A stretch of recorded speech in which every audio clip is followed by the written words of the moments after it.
ಶ್ರೀ ಭ್ರಮರಾಂಬಿಕಾ ಸಮೇತ ಸೋಮೇಶ್ವರ ಸ್ವಾಮಿ ದೇವಸ್ಥಾನ ಮಾಗಡಿನಲ್ಲಿರೋದು.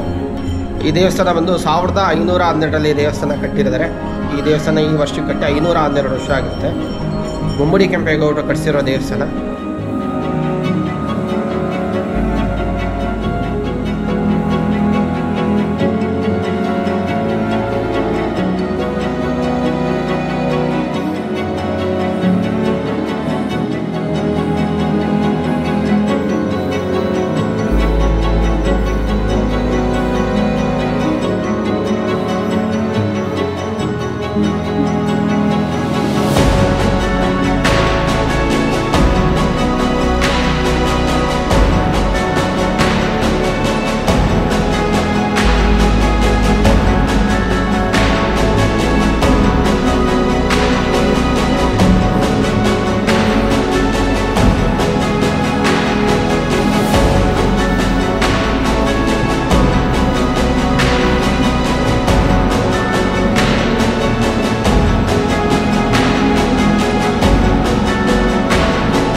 ಮಾಂಡವ್ಯ ಋಷಿಗಳು ಇಲ್ಲಿ ತಪಸ್ಸು ಮಾಡಿದ್ದ ಕಾರಣ ಈ ಕ್ಷೇತ್ರವನ್ನು ಮಾಂಡವ್ಯ ಕುಟಿ ಎಂದು ಕರೆಯಲಾಗುತ್ತದೆ. ಕಾಲಾನಂತರದಲ್ಲಿ ಮಾಂಡವ್ಯ ಕುಟಿ ಮಾಕುಟಿಯಾಗಿ, ಬಳಿಕ ಜನರ ಬಾಯಲ್ಲಿ ಮಾಗುಟಿಯಾಗಿ, ನಂತರ ಮಾಗಡಿಯಾಗಿದೆ ಎಂದು ಹೇಳಲಾಗುತ್ತದೆ.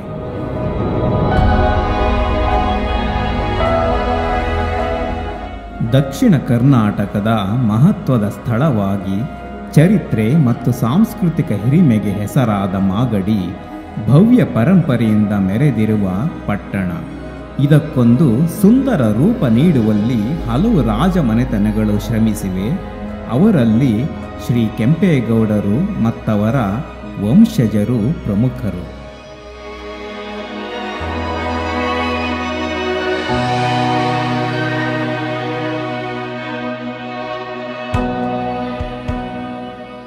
ಬೆಂಗಳೂರಿನ ನಿರ್ಮಾತೃ ನಾಡಪ್ರಭು ಕೆಂಪೇಗೌಡರು ಕ್ರಿಸ್ತಶಕ 1512ರಲ್ಲಿ ಮಾಗಡಿಯಲ್ಲಿ ಕಟ್ಟಿಸಿದ ಪ್ರಮುಖ ಧಾರ್ಮಿಕ ಕೇಂದ್ರವೇ ಶ್ರೀ ಪ್ರಸನ್ನ ಸೋಮೇಶ್ವರ ಸ್ವಾಮಿ ದೇವಾಲಯ.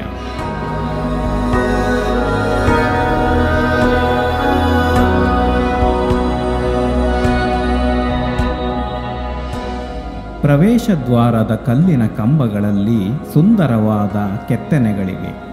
ಒಳಗೆ ಪ್ರವೇಶಿಸುತ್ತಿದ್ದಂತೆ ಎಡಭಾಗದಲ್ಲಿ ಯಾಗಶಾಲೆ ಕಾಣಿಸುತ್ತದೆ. ಇಲ್ಲಿ ನಿತ್ಯ ಹೋಮ ಹವನ ನಡೆಯುತ್ತಿದ್ದವು.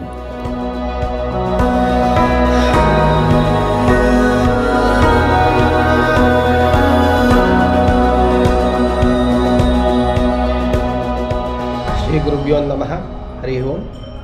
ಶ್ರೀ ಭ್ರಮರಾಂಬಿಕಾ ಸಮೇತ ಸೋಮೇಶ್ವರ ಸ್ವಾಮಿ ದೇವಸ್ಥಾನ ಮಾಗಡಿನಲ್ಲಿರೋದು. ನಮ್ಮ ಹೆಸರು ಕಿರಣ್ ದೀಕ್ಷಿತ್ ಅಂತ ಅಂದ್ಬಿಟ್ಟು ಈ ದೇವಸ್ಥಾನದ ಅರ್ಚಕರು. ಈ ದೇವಸ್ಥಾನ ಬಂದು 1512ರಲ್ಲಿ ದೇವಸ್ಥಾನ ಕಟ್ಟಿದ್ದಾರೆ. ಈ ದೇವಸ್ಥಾನ ಈ ವರ್ಷಕ್ಕೆ ಕಟ್ಟಿ 512 ವರ್ಷ ಆಗುತ್ತೆ. ಮುಮ್ಮಡಿ ಕೆಂಪೇಗೌಡರು ಕಟ್ಟಿಸಿರೋ ದೇವಸ್ಥಾನ. ಕೆಂಪೇಗೌಡರು ತಾಯಿಗೆ ಕಾಶಿ ಯಾತ್ರೆ ಮಾಡಬೇಕು ಅಂತ ಮನಸ್ಸಿರುತ್ತೆ. ವಯಸ್ಸಾದ ಕಾರಣ ಅವ್ರಿಗೆ ಕಾಶಿ ಯಾತ್ರೆ ಮಾಡೋಕ್ಕಾಗಲಿಲ್ಲ. ಆಗ ಅವ್ರ ತಾಯಿಗೋಸ್ಕರ ಕಾಶಿಯಿಂದ ಸಾಲಿಗ್ರಾಮಲಿಂಗ ತಂದು ಇಲ್ಲಿ ಪ್ರತಿಷ್ಠಾಪನೆ ಮಾಡಿದ್ದಾರೆ.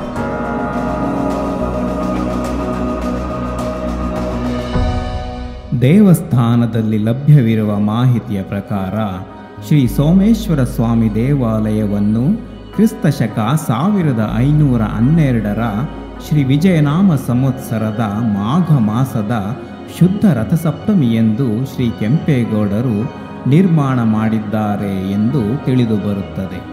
ಪುರಾವೆಗಳ ಪ್ರಕಾರ 500 ವರ್ಷಗಳಿಗೂ ಹೆಚ್ಚು ಸುದೀರ್ಘ ಇತಿಹಾಸ ಈ ದೇವಸ್ಥಾನಕ್ಕಿದೆ.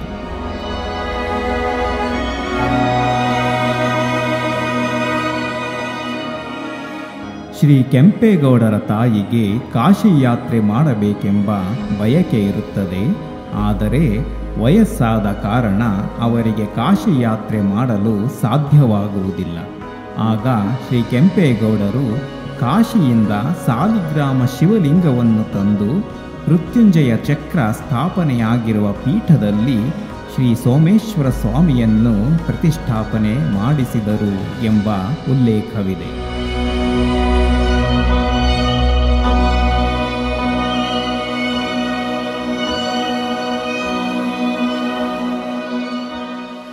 ದೇವಸ್ಥಾನದ ಬಲಭಾಗಕ್ಕೆ ಕೆಂಪೇಗೌಡರು ನ್ಯಾಯ ತೀರ್ಮಾನ ಹೇಳ್ತಾ ಇದ್ದ ಜಾಗ ಇದೆ. ಹಿಂದೆ ಈ ದೇವಸ್ಥಾನದಲ್ಲಿ ಕೆಂಪೇಗೌಡರು ನ್ಯಾಯ ತೀರ್ಮಾನ ಹೇಳ್ತಾ ಇದ್ರು ಅಂತ ತಿಳಿದು ಬರ್ತದೆ. ಒಂದು ಕಂಬದಲ್ಲಿ ಕಂಚಿನ ಶಬ್ದ ಬರುತ್ತೆ, ಈಗಲೂ ಸಹ ಅಲ್ಲಿ ಒಂದು ಮೆಟಲ್ ಸೌಂಡ್ ಬರುತ್ತೆ, ಈಗಲೂ ಸಹ ಅಲ್ಲಿ 500 ವರ್ಷಗಳ ಬಿಲ್ವಪತ್ರ ಮರ ಇದೆ. ಈ ದೇವಸ್ಥಾನ ಸ್ಥಾಪನೆ ಕಾಲದಲ್ಲಿ ಹಾಕಿರುವ ಬಿಲ್ವಪತ್ರ ಮರಗಳು ಅಂತ ತಿಳಿದು ಬರ್ತವೆ. 500 ವರ್ಷಗಳ ಇತಿಹಾಸ ಇದೆ.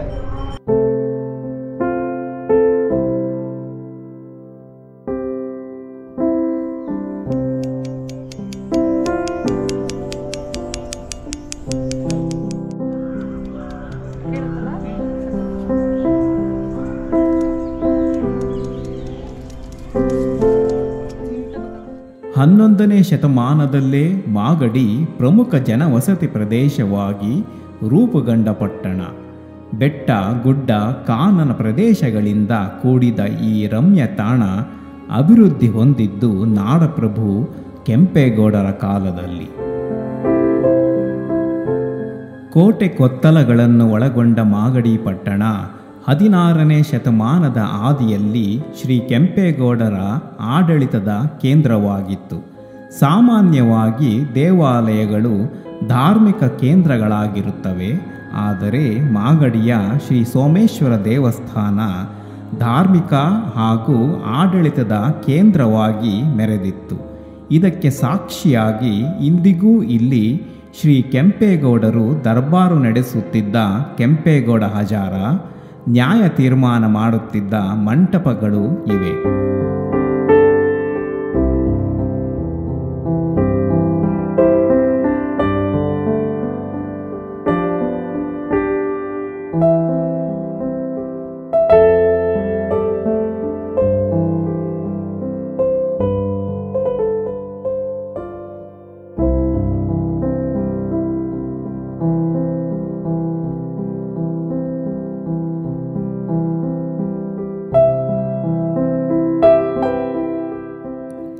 ದೇಗುಲದ ಹಿಂಭಾಗದಲ್ಲಿ ಕೂಡ ಒಂದು ಪ್ರವೇಶ ದ್ವಾರವಿದ್ದು ಇದಕ್ಕೆ ಬೃಹತ್ ರಾಜಗೋಪುರ ನಿರ್ಮಿಸಲಾಗಿದೆ.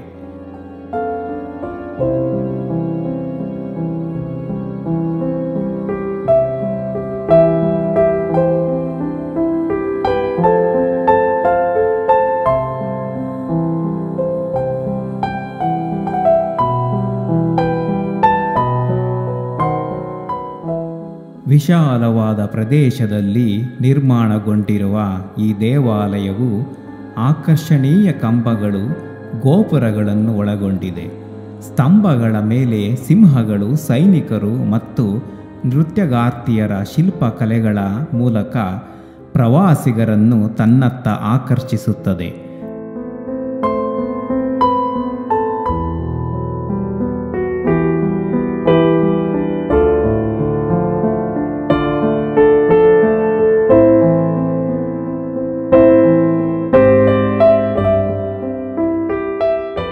ಪ್ರದಕ್ಷಿಣಾ ಪಥದಲ್ಲಿ ಹಾಗೆ ಸಾಗಿದರೆ ರಥೋತ್ಸವಕ್ಕಾಗಿಯೇ ನಿರ್ಮಿಸಿರುವ ರಥವನ್ನು ನೋಡಬಹುದು. ಹಾಗೂ ಕೆಂಪೇಗೌಡರು ದರ್ಬಾರು ನಡೆಸುತ್ತಿದ್ದ ಹಜಾರ ಇದೆ. ಕೆಂಪೇಗೌಡರ ಹಜಾರದಲ್ಲಿ ಸಂಗೀತ ಸೇವೆಗಳು, ಭರತನಾಟ್ಯ ಹಾಗೂ ಸಾಂಸ್ಕೃತಿಕ ಸೇವೆಗಳು ನಡೆಯುತ್ತಿದ್ದವು. ಮತ್ತು ಕೆಂಪೇಗೌಡರ ಹಜಾರ ಅಂತ ಇದೆ. ಕೆಂಪೇಗೌಡರಲ್ಲಿ ದರ್ಬಾರ್ ಮಾಡ್ತಾ ಇದ್ದ ಜಾಗ. ಹಿಂದಿನ ಕಾಲದಲ್ಲಿ ಸಾಂಸ್ಕೃತಿಕ ಕಾರ್ಯಕ್ರಮಗಳು ನಡೀತಾ ಇದ್ದ ಜಾಗ. ಭರತನಾಟ್ಯ, ಸಂಗೀತ, ಹರಿಕಥೆ, ನಾಟಕಗಳು ಈ ಥರ ಹಿಂದಿನ ಕಾಲದಲ್ಲಿ ಅಲ್ಲಿ ಆ ಜಾಗದಲ್ಲಿ ನಡೀತಾ ಇದೆ ಅಂತ ತಿಳಿದು ಬರ್ತದೆ.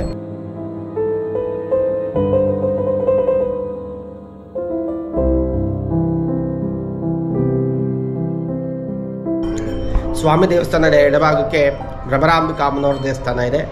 ಆ ಅಮ್ಮನವ್ರ ವಿಶೇಷತೆ ಬಂದು ಮಕ್ಕಳಾಗದೇ ಇದ್ದವರು, ಮದುವೆ ಆಗದೇ ಇದ್ದವರು, ಉದ್ಯೋಗ ವ್ಯವಹಾರಗಳು ಅಭಿವೃದ್ಧಿ ಆಗದೇ ಇದ್ದವರು, ಮತ್ತು ಕೋರ್ಟು ಕಚೇರಿ ವ್ಯಾಜ್ಯಗಳಿದ್ದವರು ಇಲ್ಲಿ ಅಮ್ಮನವ್ರಿಗೆ ಅರ್ಸ್ಕೊಂಡು ಮಡ್ಲಕ್ಕಿ ಕಟ್ಟಿ ಹೋದರೆ ಏನೇ ಕೆಲಸ ಕಾರ್ಯಗಳಿದ್ರೂ ಶೀಘ್ರವಾಗಿ ಆಗುತ್ತೆ ಅನ್ನೋದು ಆ ಅಮ್ಮನವ್ರ ವಿಶೇಷತೆ.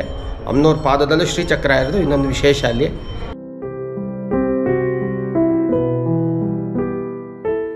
ದೇವಾಲಯದ ಸಂಕೀರ್ಣದಲ್ಲಿ ಶಕ್ತಿ ದೇವತೆ ಶ್ರೀ ಭ್ರಮರಾಂಬಿಕಾ ಅಮ್ಮನವರಿಗೆ ಸಮರ್ಪಿತವಾದ ದೇವಾಲಯವಿದೆ. ಆದುದರಿಂದ ಈ ಕ್ಷೇತ್ರವು ಶ್ರೀ ಭ್ರಮರಾಂಬಿಕಾ ಸಮೇತ ಶ್ರೀ ಸೋಮೇಶ್ವರ ಸ್ವಾಮಿ ದೇವಾಲಯ.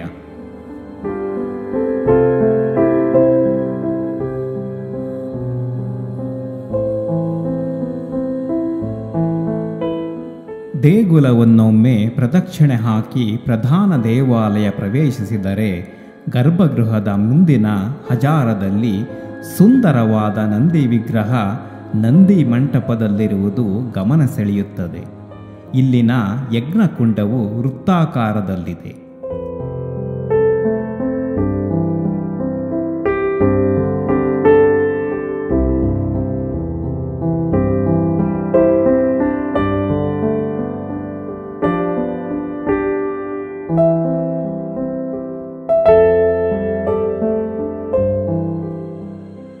ಶ್ರೀ ಸೋಮೇಶ್ವರ ಸ್ವಾಮಿಯ ಶಿವಲಿಂಗ 3 ಅಡಿ ಎತ್ತರವಿದ್ದು ದ್ವಾರಕಂಬ ಮತ್ತು ನೃತ್ಯ ಮಂಟಪಗಳಲ್ಲಿ ನೃತ್ಯ ಶಿಲ್ಪ ಕಲಾಕೃತಿಗಳು ಅತ್ಯಂತ ಸುಂದರವಾಗಿವೆ.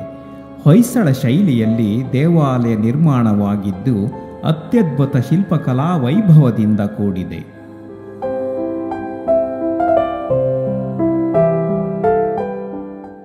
ಒಳಗಡೆ ಶಿವಲಿಂಗ ಒಂದು ಸಾಲಿಗ್ರಾಮ ರೂಪದಲ್ಲಿರೋ ಶಿವಲಿಂಗ.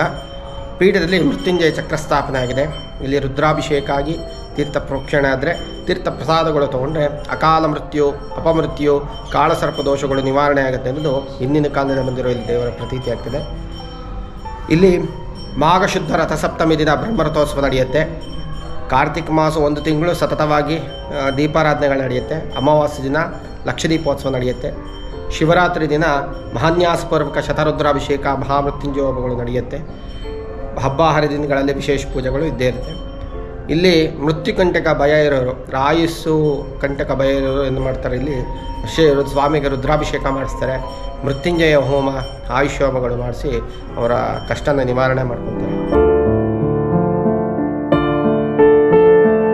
ಮತ್ತು ಅಮ್ಮನವರ ದೇವಸ್ಥಾನದ ಮುಂಭಾಗಕ್ಕೆ ಸತ್ಯನಾರಾಯಣ ಸ್ವಾಮಿ ದೇವಸ್ಥಾನ ಇದ್ದಾರೆ. ಶಿವ ಮತ್ತು ವಿಷ್ಣು ಒಂದೇ ಜಾಗದಲ್ಲಿರೋದು ವಿಶೇಷ. ಶೈವ ದೇವಸ್ಥಾನದಲ್ಲಿ ವಿಷ್ಣು ಸಾನ್ನಿಧ್ಯ ಇರೋದು ವಿಶೇಷ ಆಗ್ತದೆ. ಪ್ರತಿ ಹುಣ್ಣಿಮೆ, ಶನಿವಾರ, ಭಾನುವಾರ ವಿಶೇಷ ದಿವಸಗಳಲ್ಲೂ ಸತ್ಯನಾರಾಯಣ ಸ್ವಾಮಿ ಪೂಜೆ ನಡೆಯುತ್ತೆ.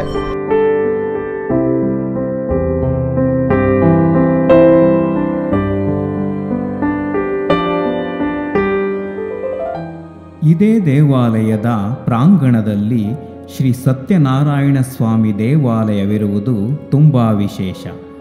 ಶ್ರೀ ಸೋಮೇಶ್ವರ ಸ್ವಾಮಿ ಶಿವಲಿಂಗವನ್ನು ಸ್ಥಾಪಿಸಿದ ಕಾಲಮಾನದಲ್ಲಿಯೇ ಶ್ರೀ ಸತ್ಯನಾರಾಯಣ ಸ್ವಾಮಿಯವರನ್ನು ಕೆಂಪೇಗೌಡರು ಪ್ರತಿಷ್ಠಾಪಿಸಿದ್ದಾರೆ ಎಂದು ಹೇಳಲಾಗುತ್ತದೆ.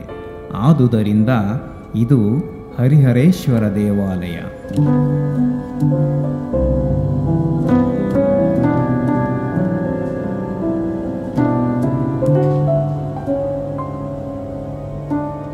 ಈ ದೇವಸ್ಥಾನ ಬಂದು ಬೆಳಿಗ್ಗೆ 7 ಗಂಟೆಯಿಂದ 1:30ವರೆವರೆಗೂ ತೆಗೆದಿರುತ್ತೆ. ಸಾಯಂಕಾಲ 4ರಿಂದ 7:30ವರೆಗೂ ತೆಗೆದಿರುತ್ತೆ. ಪ್ರತಿನಿತ್ಯ ಪೂಜೆಗಳು, ಪುನಸ್ಕಾರಗಳು, ಅಭಿಷೇಕಗಳು, ಹೋಮಗಳು ನಡೀತಾ ಇರುತ್ತೆ.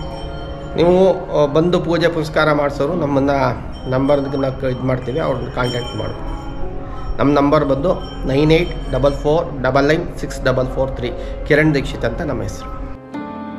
ಪ್ರಶಾಂತವಾದ ವಾತಾವರಣವನ್ನು ಹೊಂದಿರುವ ಈ ದೇವಾಲಯವು ಒಂದು ಪ್ರಮುಖ ಧಾರ್ಮಿಕ ಕ್ಷೇತ್ರ.